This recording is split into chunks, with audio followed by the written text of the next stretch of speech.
There's something about old photographs that has always fascinated me. The way they freeze a moment in time, preserving faces, expressions, and memories that would otherwise fade away. But what I didn't realize until last summer is that sometimes photographs don't just preserve the past, sometimes they can alter the future.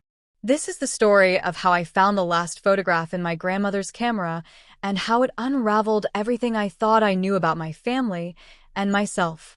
I suppose I should start by telling you about my grandmother. Eleanor Walsh was a remarkable woman, quiet but strong, with a mind like a steel trap even in her 90s.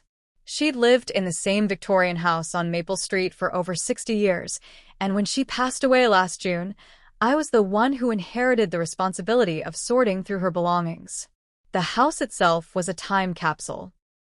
While Grandma Eleanor had kept the main living areas reasonably modern, there were corners of that old house that hadn't been touched in decades. The attic, in particular, was a museum of forgotten treasures. It was on my third day of sorting through boxes that I found the camera. Sound effect: dusty box being opened, asterisk. It was nestled in a cardboard box beneath stacks of old National Geographic magazines from the 1970s. A Polaroid SX-70, one of those iconic fold-up instant cameras from the 70s. A beautiful piece of engineering, all metal and leather, with a warm patina that only comes from years of handling. I remember thinking it would make a nice decorative piece for my apartment, so I added it to my keep pile.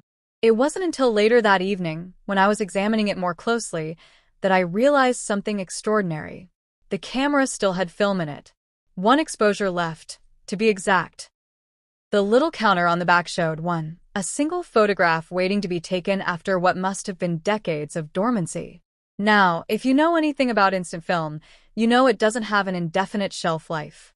Film from the 70s should have deteriorated long ago. The chemicals dry up, the batteries that power the ejection mechanism die. It shouldn't have worked, but something compelled me to try anyway.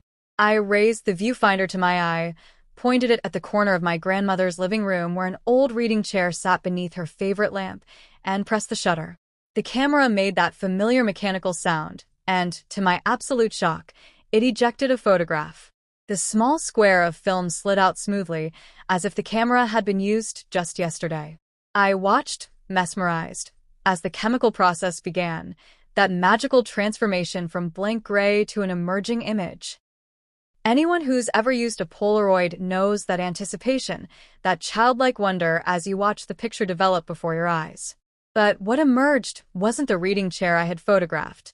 Instead, as the image clarified, I found myself staring at a photograph of a young woman standing by a window.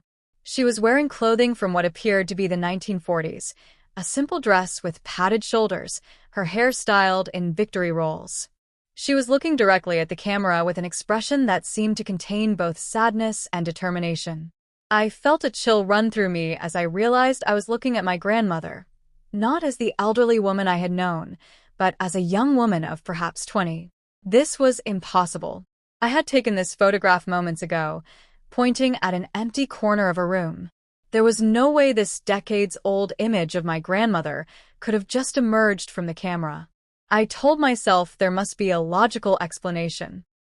Perhaps this was the last photo taken by whoever had used the camera before it was stored away. Maybe the mechanism had jammed, and my pressing the shutter had simply finished the process that had begun years ago.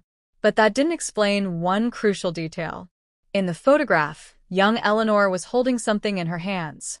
A Polaroid SX-70 camera, the exact same model I was now holding. I couldn't sleep that night. I kept looking at the photograph, trying to make sense of it. The next morning, I began digging deeper into my grandmother's possessions, searching for anything that might explain what I was seeing. In her bedroom closet, I found a cedar chest I hadn't yet explored. Inside were letters, journals, and more photographs, traditional ones, developed from negatives. As I sifted through them, a story began to emerge, a story my grandmother had never shared with our family. Eleanor hadn't always been a Walsh. Before she married my grandfather in 1950, she had been Eleanor Kazan, the daughter of Russian immigrants. And she had a sister, Vera. There were several photographs of the two sisters together, and the resemblance was striking. They could have been twins, though according to the dates written on the backs of the photos, Vera was 2 years younger. I found a newspaper clipping from 1947. The headline read, "Local woman missing, foul play suspected." The article detailed the disappearance of Vera Kazan, age 18, last seen walking home from her job at the local diner. There were no witnesses, no leads. She had simply vanished. My grandmother had never once mentioned having a sister. I found Eleanor's journal from that period. The entries after Vera's disappearance were heart-wrenching, full of grief, confusion, and eventually, a burning determination to discover what had happened to her sister. The final entry from that year, dated December 31st, 1947, contained only one sentence. "I will find a way to change this." The journal picked up again in January 1948, but there was a noticeable shift in tone. The entries became cryptic, filled with references to the device and temporal displacement. There were calculations, diagrams, and what appeared to be complex physics equations, surprising, given that my grandmother had never studied physics as far as I knew. One passage, in particular, caught my attention. "The camera works. I don't understand how or why, but it works. When I take a photograph, it doesn't capture the present. It creates a window. If my calculations are correct, I have one chance to make this right." Accompanying this entry was a sketch of a camera that looked remarkably like the Polaroid SX-70 I had found. But that was impossible. The SX-70 wasn't invented until 1972, nearly 25 years after these journal entries were written. I continued reading, growing more confused with each page. The entries became increasingly technical, discussing concepts like closed time-like curves and paradox resolution. My grandmother, or at least the woman I had known as my grandmother, had apparently been obsessed with the theoretical possibility of time travel. Then, abruptly, the journal entries stopped. The final page was dated April 17th, 1948, exactly one day before Vera disappeared, according to the newspaper article. I sat in the growing darkness of my grandmother's house, trying to make sense of what I was reading. Was this elaborate fiction? Had grief driven my grandmother to create an imaginary scenario where she could save her sister? But then, how did that explain the camera, a model that wouldn't exist for decades, and the impossible photograph it had produced? As night fell, I found myself drawn back to the photograph I had taken. Young Eleanor, standing by the window, holding the same camera I now possessed. I noticed details I had missed before. The calendar visible on the wall behind her showed April 1948. And there, reflected in the window glass, barely perceptible but unmistakably there, was another figure. Vera. I spent the next several days in a research frenzy. I dug through every box, read every letter, examined every photograph. I searched online archives for information about my grandmother's family and about the disappearance of Vera Kazan. What I discovered left me questioning everything I thought I knew about reality. There were 2 newspaper articles about Vera Kazan. The first, from April 1947, reported her disappearance. The second, from June 1947, reported the arrest of a man named Howard Landry for her murder. According to the article, Landry was a regular at the diner where Vera worked. He had become obsessed with her, and when she rejected his advances, he followed her home one night and killed her. Her body was found in the woods outside of town. But then I found something else, a small article from May 1948, just a few paragraphs long. It reported that Vera Kazan, previously believed to be the victim of Howard Landry, had been found alive. The article stated that there had been a case of mistaken identity and that the body found in the woods had been identified as another missing woman. Landry was still charged with murder, but Vera was alive and well. And then, most disturbing of all, I found my grandmother's death certificate, the original one. Eleanor Kazan had died on April 17, 1948, the day before her sister was supposed to disappear. Cause of death: gunshot wound to the chest. The pieces began to fit together in a way that defied logical explanation, and yet, in some twisted way, made perfect sense. Eleanor had discovered or created a camera that could somehow bridge time. She had used it to go back to the day before her sister's disappearance, intending to prevent the tragedy. But something had gone wrong. Instead of saving Vera, Eleanor herself had died. But then, who was the woman I had known as my grandmother? The woman who had married John Walsh in 1950, who had given birth to my mother, who had lived in this house for 60 years. I returned to the photographs, studying them with new eyes. Eleanor and Vera had looked remarkably similar, so similar that even family members had trouble telling them apart in some photos. The truth hit me with the force of a physical blow. The woman I had known as Eleanor Walsh, my grandmother, had actually been Vera Kazan. After Eleanor died saving her, Vera had assumed her identity.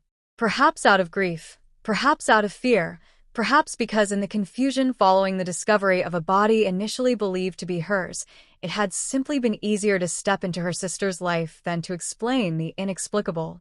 She had lived as Eleanor for over 70 years, carrying her sister's name, her memories, and her secret.